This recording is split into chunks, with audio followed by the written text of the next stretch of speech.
problem is that we are all swimming. We are all pickled. I don't know. I don't know what other metaphor I can use, but the modern world is an obesogenic environment. That is what it is.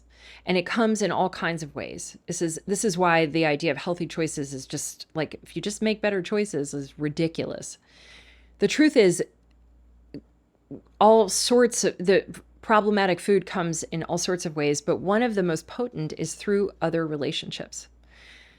And this is why I say weight loss is actually personal development and relationship work. Food and movement are the easy part. And what it means is that when you have relationships that are based on consumption, and a good example of that I use to teach is vacations. People go on vacation, and it used to be that, like, I think about the vacations of my childhood where we went like crabbing and then went to the beach, and there was like one time we went and got a sundae. We got, as a family, we went and got like a banana split or whatever. But really, the whole thing was like we ate normally, but vacations are no longer that.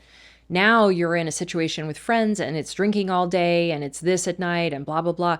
That is a very difficult circumstance. And you in healthy, long-term sustainable weight loss, you renegotiate your relationships, most especially the ones that are centered on consumption. And, that could be even with your children in the household. I know a lot of people are upended by the food that they feed their children. And, to that I say, like, let's all eat better. Let's all as a family eat better, and teach your kids how to take care of themselves, right? But I'm getting off course. The point is that long-term healthy weight loss accounts for how you consume things with other people. And you have to consider that. You have to change that. You have to have difficult conversations sometimes. And that's okay. Let's normalize that. That's temporary discomfort, long-term success.